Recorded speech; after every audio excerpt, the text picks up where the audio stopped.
Hello friends, आज अपन पढ़ने जा रहे हैं क्लास 9th का एक्सरसाइज 7.2 का क्वेश्चन नंबर 7।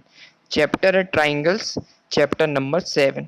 क्वेश्चन नंबर 7 है A B C is a right triangle. एक फिगर बनाएंगे अपन, क्या देके रखा, A B C is right triangle बना दिया अपन ने। फिगर ए बी सी कैसा बना दिया, राइट ट्राइंगल बना दिया। In which A B angle A equal to देकर रखा 90 डिग्री, और एंगल ए जहां देखा यहाँ पे क्या बना दिया, 90 डिग्री एंगल बना दिया। ठीक है। And A B equal to A C, जो साइड देखी रखी ना ये ए बी, ये किसके बराबर देखी रखी, साइड ए सी के बराबर। ठीक है, दोनों साइड ये बराबर देखी रखी है। उसमें फाइंड क्या करना अपन को, angle B and angle C find करना। मतलब एंगल ये वाला बी, एंगल ये वाला फाइंड करना, और एंगल ये वाला सी फाइंड करना अपन को। ठीक है, स्टार्ट करते हैं आप क्वेश्चन को। सबसे पहले अपन देखेंगे इसमें क्या लग रहा है क्वेश्चन में। और उनको यह दिख रहा है एक राइट ट्राइंगल दिख रहा है अपन को। ठीक है, और दो साइडें बराबर देके रखी हैं। इसका मतलब ये ट्राइंगल कैसे, आइसोसेलेस ट्राइंगल है। जब दो साइड इसकी बराबर होंगी तो सामने के एंगल भी तो बराबर होंगे। अपन ने पढ़ा हुआ है क्वेश्चन में, है ना, पढ़ा हुआ है। ट्राइंगल रूल होता है जब साइडें बराबर होती हैं तो सामने के एंगल भी उसके बराबर होते हैं। सबसे पहले अपन ले लेंगे इन ट्राइंगल, कौन सा ट्राइंगल है, ए बी सी।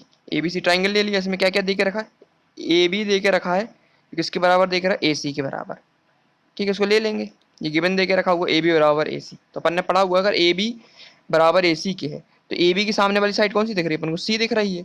और ए सी की सामने वाली साइड को, ए सी के सामने वाला एंगल कौन सा दिख रहा है अपन को, बी दिख रहा है। ए बी के सामने वाला एंगल है अपना सी, तो ए बी के सामने कौन सा, ए बी साइड के सामने कौन सा एंगल दिख रहा है, सी, तो यहाँ पे आ जाएगा angle C equal to angle A C side के सामने कौन सा एंगल दिख रहा है, एंगल बी दिख रहा है। ये भी बराबर होंगे, क्यों होंगे, तो इसमें अपन लगा दें ट्राइंगल रूल। क्या होता है, पढ़ा अपन ने, angle opposite, angle opposite to equal side are equal.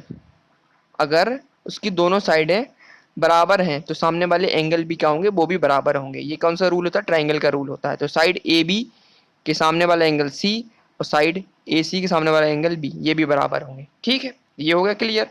अब अपन को प्रूव क्या करना है कि एंगल बी और एंगल सी की वैल्यू फाइंड करनी है। ये तो पता चल गया एंगल सी एंगल बी के बराबर देके रखा हुआ है। तो अपन ने पढ़ा हुआ है कि angle A plus angle B plus angle C, तीनों सम कितना होता है, 180 डिग्री होता है। और एंगल ए की वैल्यू ऑलरेडी देके रखी 90 डिग्री।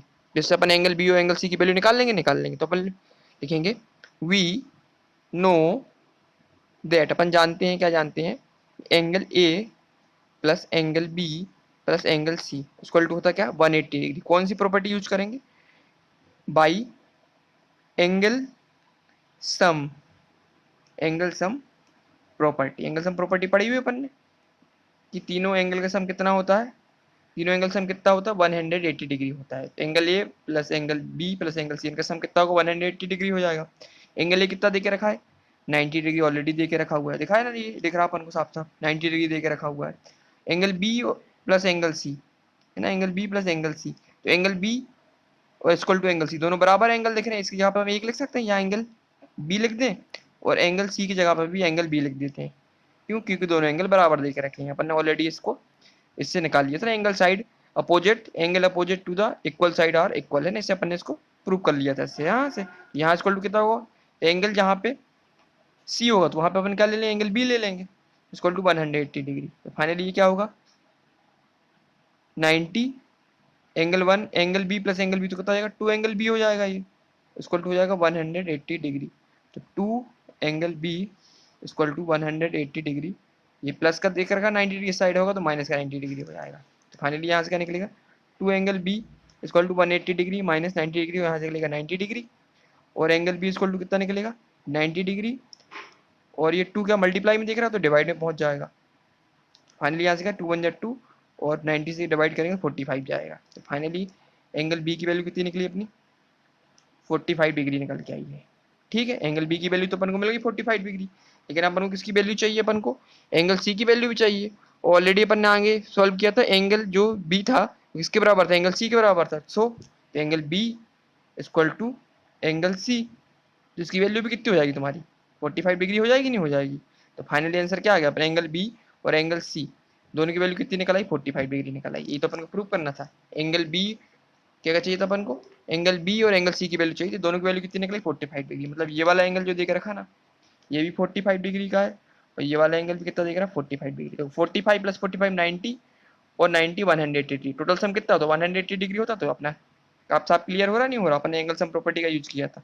तो एंगल ए था 90 डिग्री, एंगल बी निकला 45 डिग्री और एंगल सी निकला कितना 45 डिग्री। तो क्वेश्चन नंबर 7 था अपना कंप्लीट हो गया। इसमें अपन ने क्या यूज किया? सबसे पहले तो अपन ने कौन सा रूल किया? ट्राइंगल रूल लगाया। Angle A B, angle A और एंगल बी दोनों बराबर दे के रखे थे, तो उसके सामने के एंगल भी सेम होंगे। तो एंगल ए बी के सामने ए बी साइड के सामने एंगल सी था और ए सी साइड के सामने एंगल बी था, दोनों बराबर हो गए। Angle C equal to angle B हो गए। तो बी नो जेड अपन जानते थे कि तीनों एंगल का सम कितना होता है? 180 डिग्री होता है भाई, एंगल सम प्रॉपर्टी से अप्लाई किया अपन ने। तो फाइनली बी की वैल्यू कितनी निकली? 45 डिग्री निकली।